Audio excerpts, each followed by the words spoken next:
In the darkest hour of one Saturday night in Kasama, a set of twins were born. Two beautiful girls born into the family of Papa and Mama Kasongo. Their father, a successful gold merchant who traded far and wide, named the newborn twins Ariela and Amanda. As the twins grew, there was a great physical difference between them, despite the fact that they were fed the same meals and ate at the same time. The twin named Ariela looked too thin, skinny, and tall, while Amanda, the other twin, looked curvy. As they grew older, Ariela became the object of mockery for everyone in the village because of her figure. They called her horrible names like skeleton and thin fish, and she would often cry back home, where her parents always did their best to pacify her. Even her twin sister Amanda would also give her words of encouragement. No one wanted to be a real friend.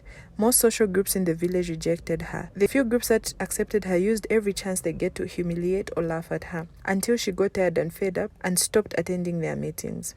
Amanda, her twin sister on the other hand, had so many friends and was a member of various social groups in the village. The only thing that kept Ariela in all of this madness was her cooking skills. She was a really wonderful cook to the extent that whenever she prepared food for her family, everyone ended up licking their plates and praising her for the delicious meal. Her home was really her safe haven. But whenever she stepped out of the house, the wolves in form of villagers were always there to ridicule her for being skinny, especially whenever she and her twin sister had to go to the market. People would start to compare, whisper, gossip, and stare. One afternoon, the twins headed to the market to get some food ingredients. "Amanda, why did you suck Ariela's blood?"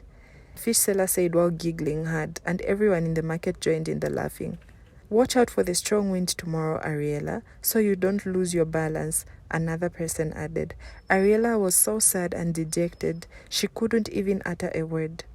"You should all be ashamed of yourselves," Amanda fired back angrily at them. "Most of you have children, and if you don't, it must be because you are too bitter to have one.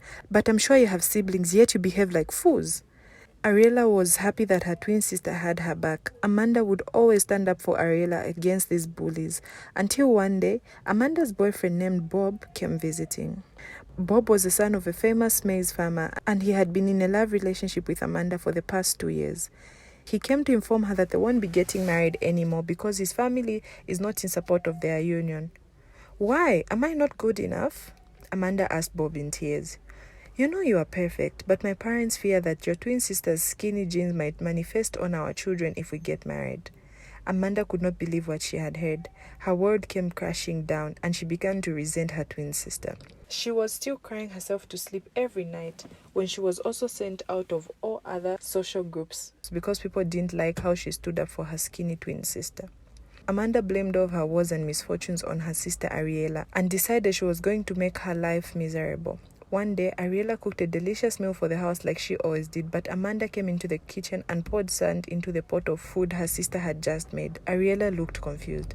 "Why did you do that?" she screamed. "Shut your mouth, skinny witch," Amanda fired back. The following week, Ariela fetched a bucket of water and left it in the bathroom to go into her room and get herself changed before having a bath.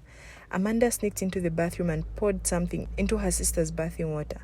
Unknowingly to Ariela, she returned and took a bath with the contaminated water. She started to itch all over. She scratched herself so bad and screamed loudly. Her parents had to rub her body with palm oil before the itching reduced.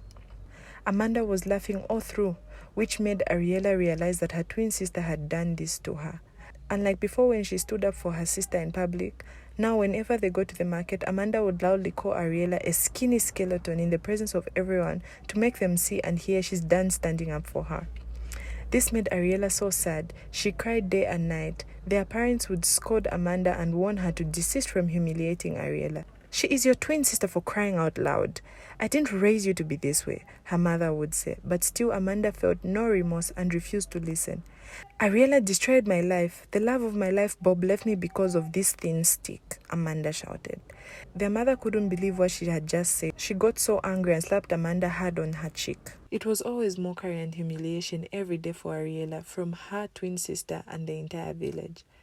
But there came a time the twins' village known as Kasama Kingdom and other neighboring kingdoms named Mansa and Kitwe were preparing for a once-in-a-decade contest called the Queen Maiden competition. For this competition, each kingdom was supposed to put out 3 of their most compatible, competitive, and beautiful maidens to represent the kingdom. The villagers in Kasama started projecting the names of the 3 maidens they like or think would represent their kingdom in the Queen Maiden competition. Some even jokingly mentioned Ariela's name, and they all laughed out of mockery. One of them added, "Who will put a skeleton forward to represent humans?" And they all laughed again. One of the other kingdoms would be hosting this year's competition because Kasama had hosted the last one. Ariela went to fetch out water at a village stream one afternoon when she met a man called Martin. Martin was one of the organizers of the Queen Maiden competition from the neighboring kingdom hosting this year's contest. But Ariela didn't know this. Immediately he saw Ariela, he was so thrilled and amazed by her stature. "What a beauty this is," he said to Ariela. "You are blessed with a lovely figure that many people would kill for," Martin added. Ariela looked so confused hearing these words. She felt it was being sarcastic, but Martin looked really thrilled. And he told her he was in their village to get some names of the 3 maidens that would be presenting them in the upcoming competition. "I'm sure your name would be on the list because you look fit for the competition," Martin said confidently. But Ariela told him that was not going to happen because everyone hated her in the village and wouldn't even think of recommending her for such a competition, she said. She also said apart from her parents, he was the first person to ever think of her stature as good. Everyone else called her skeleton and other bad names. Martin was shocked to hear this and persuaded her to dress well and make sure to come and watch the competition, even if she wasn't going to partake. Ariela hesitated at first, but later agreed to show up on the day of the competition. The other 2 kingdoms, Kasama and Mansa, traveled down to the palace of the host kingdom, Kitwe, where the competition would take place. The 2 twins and their parents were also present, all looking radiant and elegant. After the 3 girls representing each kingdom in the competition were called out, the organizers announced that there would be an additional contestant sponsored by the host king himself. One of the privileges the host king enjoys in the Queen Maiden competition is the power to add 1 more maiden as one of the contestants. Everyone was eager to know the lucky maiden that would be joining the other 9 contestants. The organizers then called out the name of Ariela as the chosen contestant, sponsored by the king to join the other maidens.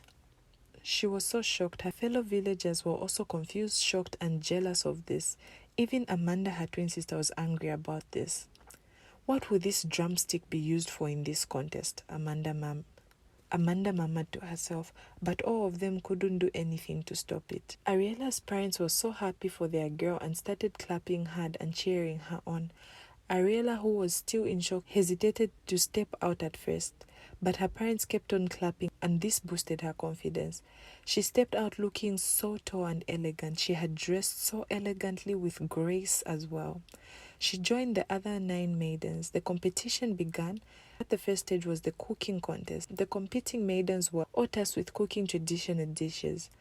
Ariela, who already had superb culinary skills, finished preparing a meal quickly. It was like a walk in the park for her. The judges tested the meals cooked by the maidens and announced the 5 maidens who did so well and would be proceeding to the next stage of the competition. It was no surprise to hear Ariela's name as one of the 5 victors. After all, she is a good cook who made delicious meals already for her family before the contest. The second stage was about finding a treasure that was hidden in the forest, and the first maiden to return with the hidden treasure would be crowned the Queen Maiden of the 3 kingdoms. But there was a clause. The 5 maidens had to swim across the river to get to the forest where the treasure was hidden. Many of the maidens couldn't swim fast enough, but Ariela could swim a lot faster because she was fit and therefore had light weight. She was the fastest swimmer. She got into the forest and started searching all over for the treasure. She searched, and 15 minutes in, she was still searching. Another maiden named Jane finished swimming and proceeded to the forest. She saw Ariela and started searching for the treasure. A few minutes later, Ariela looked in a direction in the bush and saw a blue shiny treasure. "That must be it," she screamed, forgetting it was a competition. And the other maiden heard this and raced over to the treasure's direction. It turned into a running competition because now Ariela had to catch up. Both of them ran, but unfortunately for Ariela, a cloth was hooked by a tree branch. She fell to the ground and Jane got to the treasure before her. But something unexpected happened. Ariela, still on the floor, saw a lot of other blue treasures in the bushes. They looked like the first one she saw, and this made something click in Ariela's head. These blue treasures were a bunch of distractions from the real treasure they had come to find. Ariela stood up and wanted to tell Jane and the other maidens, but she learned from her previous mistake and decided to keep this discovery to herself. Jane, on the other hand, rushed back to the river bank with the fake treasure and told the other three maidens she had found the treasure. They believed her and felt they had already lost the competition, so together they swam back to their kingdom. Ariela, still searching in the forest, felt water drip on her from above. She looked up and saw a golden box on the tree. It sparkled so much, and this convinced Ariela that this was the real treasure they were looking for. Because of her tall figure, she climbed the tree easily and carried the golden box. She opened it and saw several other colors of the blue treasures she saw in the bushes. She closed the box and journeyed back to the palace. Ariela got to the palace and every single eye was on her. She looked so tired carrying a box of treasure. Immediately she got to the rest of the contestants, including Jane, who was looking at her with so much envy. The organizers unveiled the drawing of the treasure the maidens were supposed to return with. And to Ariela's fellow villagers' surprise, Ariela came back with the exact treasure. She was declared the winner and crowned and named the Queen Maiden of the Three Kingdoms. She was also given lots of treasures such as gold, clothes, and a house of her choice. Other villagers were shocked but had to hide it. They all started showing fake affection and apologizing for how they had treated her. Her parents were overjoyed, and Amanda, her young sister, felt so ashamed and didn't know what to say to her. When they returned home, remembering how much she had humiliated her sister, Amanda decided she would pack her things out of the house because she felt so ashamed of herself. But Ariela stopped her. "Why would you leave your family?" Ariela asked. Amanda started crying. "I am so sorry for how I treated you, Ariela. You are my twin sister, but I treated you like an animal. I prefer to please outsiders than my own flesh and blood. Let me just leave. This shame is too much for me to bear." As Amanda cried out loud, Ariela said, "Amanda, I can never hate you. We came to this world through our mother's womb on the same day. I love you no matter what, Amanda, and I forgive you." The two sisters hugged each other and lived happily ever after. The morals of this story are numerous, but a moral lesson that stands out is that we should not look down on anyone, and we should all embrace ourselves no matter the situation.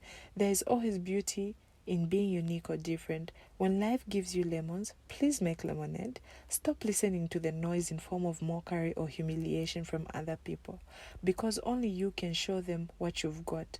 Please let me know where you're listening to this from. Don't forget to like, subscribe, and share this video. See you in my next one.